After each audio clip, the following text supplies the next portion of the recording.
बिस्मिल्लाहिर्रहमानिर्रहीम। अस्सलाम वालेकुम नाज़रीन, मैं हूं आपका होस्ट अहमद फवाद। आज तारीख है 23 दिसंबर और दिन है मंगल का। 5-6 खबरें हैं जी आज की व्लॉग में आपके साथ शेयर करूंगा। पहली बड़ी ब्रेकिंग न्यूज़ तो ये है कि मौलवियों को अचानक से कुछ हो गया है और सारे इकट्ठे हुए हैं और इन मौलवियों में मौलाना फजल रहमान साहब जो हैं वो भी मौजूद थे और एक मुतफिका एलामिया जारी किया गया है जिसमें अस्तस्ना को गैर शरई करार दिया गया है। और ये इस्तिस्ना किसको हासिल है जी? एक तो सदर और दूसरा फील्ड मार्शल साहब को। माजरा क्या है जी? ये अचानक से मौलवी हजरात जो हैं वो क्यों एक्टिव हो गए हैं, पीछे मंसूबा क्या है, कुछ एक्सक्लूसिव डिटेल्स इस हवाले से आपके साथ में शेयर करूंगा जी। दूसरी खबर ये है कि इमरान खान साहब और एस्टेब्लिशमेंट के दरमियान मुज़ाकरात का आगाज हो चुका है और इन मुज़ाकरात को देखते देखते पीपल्स पार्टी और नून लीग जो हैं वो भी इमरान खान साहब को मनाने की जो कोशिशें उनकी जानिब से भी तेज कर दी गई हैं। इस पर भी कुछ तफसीलात हैं और अब तो वज़ीर-ए-आज़म शहबाज शरीफ ने खुद ये स्टेटमेंट दे दी है इमरान खान साहब से मुलाकात की, तो गोया उन तमाम खबरों की तस्दीक हो चुकी है कि इमरान खान साहब से मुज़ाकरात की भरपूर जो कोशिश है वो की जा रही है। इस पर भी कुछ तफसीलात आपके साथ में शेयर करूंगा जी। साबिक DGISI जनरल फैज़ हमीद और इमरान खान साहब, इन दोनों के गठजोड़ के हवाले से मुस्लिम लीग नून ने एक पोजीशन ली हुई थी और पूरा बयानिया बनाया था जी कि 10 साला प्लान है और इन दोनों का गठजोड़ है। आज वही मुस्लिम लीग नून है, वही राना सनाउल्लाह हैं जो कि ये बात का एतराफ़ कर रहे हैं कि ये अफवाहों की बुनियाद के ऊपर हमने ये सब कुछ किया था। इस पर भी कुछ तफसीलात आपके साथ में शेयर करूंगा जी। फिर इसके साथ ही एक और खबर भी आपको देनी है जी, वो इमरान खान साहब की मुलाकात से मुतल्लिक है। आज अडियाला जेल इमरान खान साहब की बहनें पहुंचेंगी, उनकी इमरान खान साहब से मुलाकात है, मुलाकात होने दी जाएगी या नहीं होने दी जाएगी। एक तारीख का ऐलान किया गया है कि इस तारीख तक इमरान खान साहब की मुलाकातें मुअत्तल रहेंगी। इस पर भी कुछ आम तरीन तफसीलात हैं वो भी आपके साथ में शेयर करूंगा। सबसे पहले जी जो बड़ी ब्रेकिंग न्यूज़ आपके साथ शेयर करनी है वो है जी जो मौलवी हजरात हैं ये अचानक से मुतहरिक हुए हैं और इनकी जानिब से एक एलामिया जारी किया गया है। अब ये कौन हजरात हैं? इनमें एक तो मौलवी मुफ्ती तकी उस्मानी साहब हैं और एक वो जो हमारे रोयत हिलाल कमेटी के साबिक चेयरमैन हुआ करते थे, जो हर चांद की खबर उनकी जानिब से दी जाती थी। अब तो खैर वो तब्दीली हो गई है और उनके हवाले से भी ख्याल किया जाता था कि वो भी ताहयात ही हैं। और इसके अलावा मौलाना फजल रहमान है और दीगर भी बड़े बड़े उलमा जो हैं वो इस इजलास के अंदर मौजूद थे और एक मुतफिका एलामिया जो है वो जारी किया गया है। काफ़ी लंबा एलामिया है, सिर्फ और सिर्फ इसका खुलासा या 2-3 पॉइंट्स आपके सामने मैं रखता हूँ जी। एक तो इसमें यह किया गया जी कि ताहयात अस्तस्ना को गैर शरई करार दिया गया है और जो सदर मुमलिकत और फील्ड मार्शल साहब, इन दोनों को जो अस्तस्ना दिया गया है। फिर इसके अलावा जो फौजें भेजने वाला मामला है, इस मामले की भी जो मुखालफत है ना वो भी इस एलामिये के अंदर की गई है। तो ये दो बहुत ही इंपॉर्टेंट चीज़ें हैं जी जो कि इस एलामिये के अंदर जारी की गई हैं। अब सवाल ये है कि ये जो मौलवी हजरात हैं, ये ख़ास तौर पर मौलाना फजल रहमान साहब हैं, ये कोई मतलब है कि कोई सीधा सीधे तो बंदे नहीं हैं, तो इसलिए ये जो मामला है ना ये भी सीधा नहीं है, बल्कि इसके पीछे बहुत बड़ा कोई जो मंसूबा है वो नज़र आ रहा है, या बहुत बड़ा कोई जो क्लैश है, या आप यूँ समझें कि बहुत बड़ा कोई रद्द अमल अंदर से सामने आ गया है जिसके नतीजे में ये जो चीज़ है वो हो चुकी है। और इसमें जो 27वीं तरमीम और जो 26वीं तरमीम है उसको मुस्तरद भी किया गया है।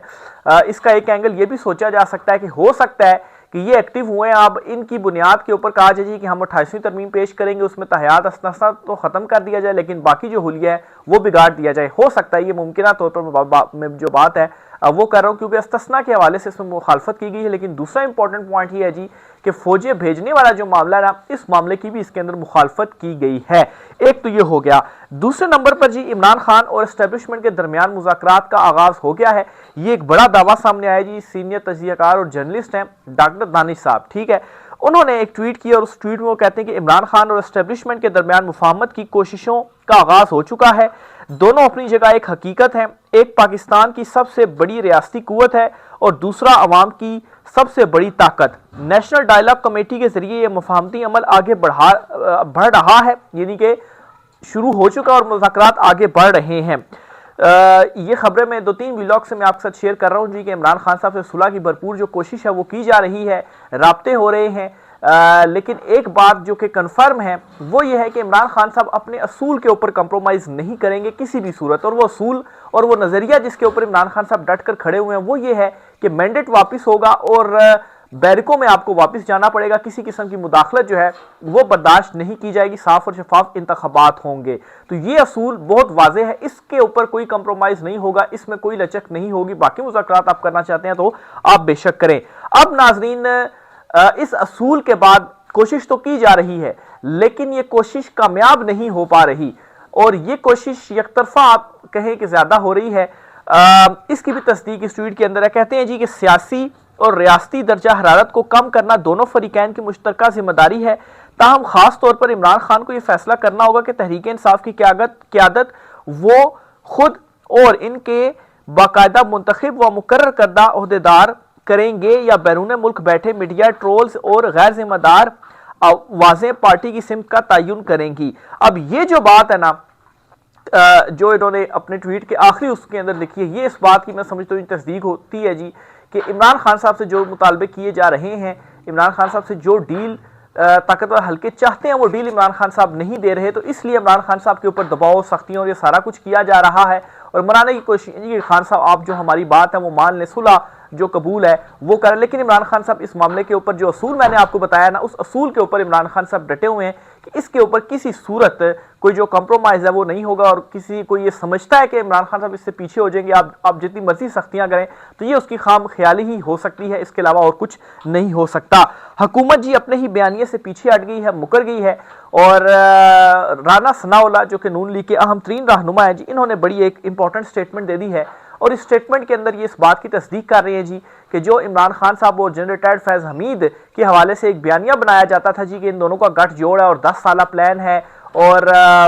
9 मई या लॉन्ग मार्च के हवाले से दोनों इकट्ठे ही हैं, तो इस बात को खुद राना सनाउल्लाह ने करार दे दिया जी कि ये एक अफवाह है, और अफवाह के ऊपर पार्टी ने पूरी पोजीशन ली हुई थी। क्या कहते हैं जी राना सनाउल्लाह, ये आपके सदरा में शेयर करता हूं जी। राना सनाउल्लाह कहते हैं, मैं सबूत की बात नहीं करता, लेकिन अफवाहें और सुनी सुनाई बातें हैं कि लॉन्ग मार्च और 9 मई के आर्किटेक्ट फैज हमीद हैं। ये तो हुकूमती पोजीशन है कि दोनों का गठ जोड़ था, लेकिन डीजी ने अपनी प्रेस कॉन्फ्रेंस में इसका जिक्र नहीं किया। ये सहाफी ने सवाल पूछा, तो फिर राना सनाउल्लाह कहते हैं नहीं, ये अफवाहें हैं। तो भाई एक अफवाह के ऊपर ये नून लीग सारा बयानिया बनाती रही है, तो मतलब है कि साफ मतलब है अब तो ये प्रूव हो गया है ना कि झूठ के ऊपर इनका सारा बयानिया जो है वो खड़ा हुआ था, और आहिस्ता आहिस्ता करके एक एक चीज जो ये इमरान खान साहब के अगेंस्ट बातें करते थे, खुद उसका एतराफ कर रहे हैं कि वो सारा झूठा बयानिया था जो इमरान खान साहब के अगेंस्ट हमने बनाया हुआ था। उस टाइम भी खैर अवाम तो ये समझती भी थी, अवाम को ये मालूम भी था, लोगों को ये मालूम था, इमरान खान साहब भी यही कहते थे जनरल फैज हमीद साहब के हवाले से भी, और वो जो गठ जोड़ उनके हवाले से वो किया जाता था कि इमरान खान ये सारा झूठा एक प्रोपेगेंडा उनके खिलाफ किया जा रहा है, उसकी तस्दीक आज राना सनाउल्लाह जो है वो खुद कर रहे हैं। तो ये जी नून लीग है, और ये अर्दली या ये फॉर्म 47 की हुकूमत है। फॉर्म 47 के ऊपर भी ये मानेंगे कि वाकई हम फॉर्म 47 अपने मुंह से मानेंगे, है तो हैं ये फॉर्म 47 मानते भी हैं, लेकिन मुंह से ये इकरार जुर्म भी करेंगे, जो कि राना सनाउल्लाह ने एक ये कर भी लिया है। फिर इसी तरह से जी एक और खबर जो आपसे शेयर करनी है वो है जी इमरान खान साहब से मुलाकात के हवाले से। मामला कुछ यूं है जी कि आज मंगल का दिन है, इमरान खान साहब से मुलाकात का दिन है। उनकी बहनें वंस अगेन अडयाला जेल पहुंचेंगी। अभी जब मैं व्लॉग रिकॉर्ड कर रहा हूं तो अभी पहुंची नहीं है, या हो सकता है घंटे बाद जब व्लॉग आप तक पहुंचे तो उस टाइम तक वो पहुंच गई हो, लेकिन जरा ये कहते हैं जी कि आज भी इमरान खान साहब की मुलाकात नहीं करवाई जाएगी उनकी बहनों से। और इस पर जी तारिक फजल चौधरी जो हैं जी, जो कि पार्लिमानी अमूर के वजीर हैं, तारिक फजल चौधरी, उन्होंने एक स्टेटमेंट दे दी, और अपनी स्टेटमेंट के अंदर वो ये कहते हैं कि इमरान खान साहब की जो मुलाकातें हैं वो 8 फरवरी तक मुअत्तल रहेंगी। 8 फरवरी तक इमरान खान साहब की मुलाकातें मुअत्तल रहेंगी। भी क्यों 8 फरवरी तक खान साहब की मुलाकातें मुअत्तल रहेंगी, इसको समझने के लिए एक और बात आपको बताता चलूँ। मुनीफ फारूक जो कि एस्टेब्लिशमेंट के हम ख्याल तस्वुर किए जाते हैं, वो कहते हैं जी कि असल मामला कानून और आइन का नहीं है, असल मामला यह है कि निज़ाम रियासत नहीं चाहता कि इमरान खान साहब की मुलाकात हो। तो इसका साफ मतलब यह है कि इमरान खान साहब कोई जो मुलाकात नहीं करने दी जा रही ना, ये मतलब है कि सिर्फ और सिर्फ सियासी इंतकाम का निशाना बनाने की कोशिश है, उनके ऊपर दबाव डालने की कोशिश है, कैद तन्हाई में रखकर ज़हनी अजियत देकर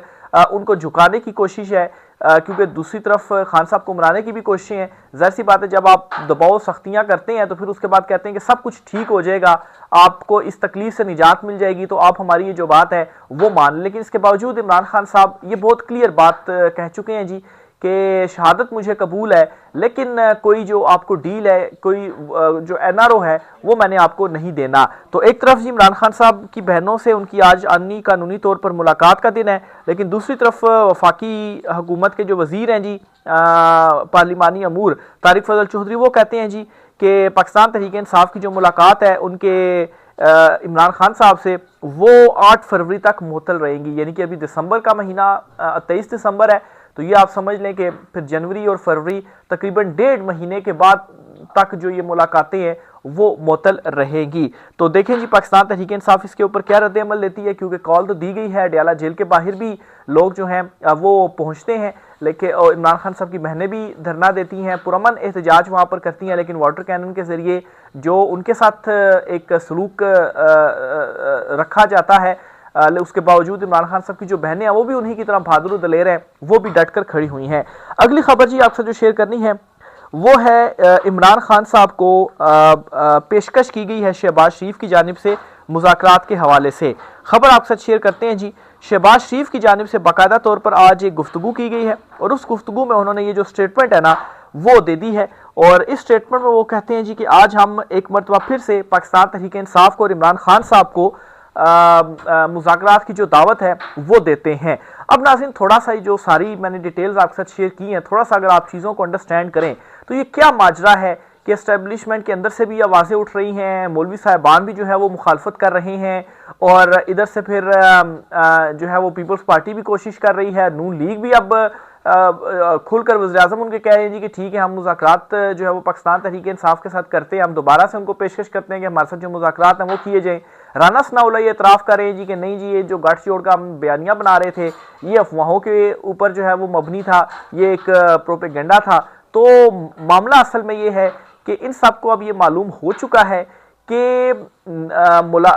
अगली जो बारी है ना वो हमारी है, और अगली बारी हमारी इस तरह से कि ये जो हमें इक़्तिदार मिला हुआ है ना, ये इक़्तिदार अब हमें फॉर्म 47 के ज़रिए भी नहीं मिलेगा, क्योंकि एस्टेब्लिशमेंट जो है वो हमसे इस तरह से तंग है जी कि हम इमरान खान साहब को ना काउंटर कर पाएँ और हमारी नाअहली की वजह से हम मुल्क भी नहीं चला पाए, माशत को भी नहीं चला पाए। तो दूसरी तरफ अब ये ख्याल है जी कि फॉर्म 47 के ऊपर ही ला रहे हैं तो किसी और को लेकर आए, इनका भी बोझ तो सारा हम उठा रहे हैं, तो इनको क्यों जो है वो लेकर आए। तो अब इनको ये धड़का लगा हुआ है कि वहाँ फॉर्म 47 भी हमारा गया और फिर उसके बाद अवामी सतह के ऊपर भी हमारी मकबूलियत तो ख़त्म हो चुकी है। साफ शफाफ इलेक्शन होते इमरान खान साहब तो आराम से क्लीन स्वीप करेंगे, 3/4 जो अक्सरियत है वो इमरान खान साहब ले लेंगे, तो फिर हमारा क्या बनेगा। तो कोशिश ये की जा रही है जी किसी तरीके से अपने आप को जिंदा रखा जाए, बयानिए को शिफ्ट किया जाए, और अगर इमरान खान साहब के साथ हमारी किसी किस्म की भी कोई जो डील है वो हो जाती है तो उससे ये होगा कि अवामी सतह के ऊपर हम दोबारा एक जो गेन है वो कर सकते हैं। लेकिन ये भी इनकी भूल है कि इमरान खान साहब मानेंगे। अभी तक अगर इमरान खान साहब नहीं माने, उन्होंने मानना होता तो वो बहुत पहले मान चुके होते। पहले जो उनको ऑफर्स दी जा रही थी, इमरान खान साहब जो हैं वो तो खड़े हुए हैं। आप मतलब है कि इससे ज़्यादा टॉर्चर आप उनको और क्या करेंगे कि आप उन्हें कैद तन्हाई में रखा हुआ है, कैद तन्हाई के बाद आपने उनकी जो अहलियाँ हैं बुशब्बी साहब उनको भी कैद तन्हाई में रखा हुआ, अजियत दी जा रही है, लेकिन उसके बावजूद इमरान खान साहब जो है वो अपने नज़रिए के ऊपर डट कर खड़े हुए हैं। एक और ख़बर भी आपको देता चलूँ जी, ये एस्टेब्लिशमेंट की करीबी एक सहाफ़ी हैं, उन्होंने ये खबर दी है कि अलीमा खान साहबा जो हैं गालिबन उनकी जो गिरफ्तारी है वो जनवरी के महीने में होने जा रही है। तो इसका मतलब मैं ये समझता हूँ कि अगर अलीमा खान साहबा की गिरफ्तारी होती है तो शायद बुशरा बीबी साहबा जो हैं उनकी रिहाई हो जाए, क्योंकि बैक वक्त अगर इस तरह होगा अलीमा खान साहबा भी जेल में हो, बुशब्बी साहबा भी जेल में हो, तो ये बहुत ज़्यादा जो प्रेशर है वो डेवलप हो जाएगा, क्योंकि ऑलरेडी इंटरनेशनल लेवल के ऊपर जो रद्द अमल है ना वो बड़ा सख्त आ रहा है। यूएन की जानिब से रद्द अमल आ रहा है, एमनेस्टी इंटरनेशनल की जानिब से रद्द अमल आ रहा है, दीगर इदारों की जानिब से रद्द अमल आ रहा है, और ये जो रद्द अमल और ये जो दबाव है ख़ास तौर पर इमरान खान साहब को जो कैद तन्हाई में रखा गया है, और उसमें ये मुतालबा किया जा रहा है कि इमरान खान साहब को कैद तन्हाई से जो है उनकी वो ख़त्म की जाए, तो ये अच्छा खासा जो दबाव है वो आता जा रहा है, उसको बियर नहीं किया जा पा रहा। तो बहरहाल जी देखें अब इसमें ये मजीद क्या आगे मामलात लेकर चलते हैं, जो भी इस हवाले से होगा आपसे चीज़ें शेयर करते रहेंगे जी। आज की व्लॉग से इतना ही, राय का इज़हार कीजिएगा, इजाज़त दीजिए, अल्लाह हाफिज़।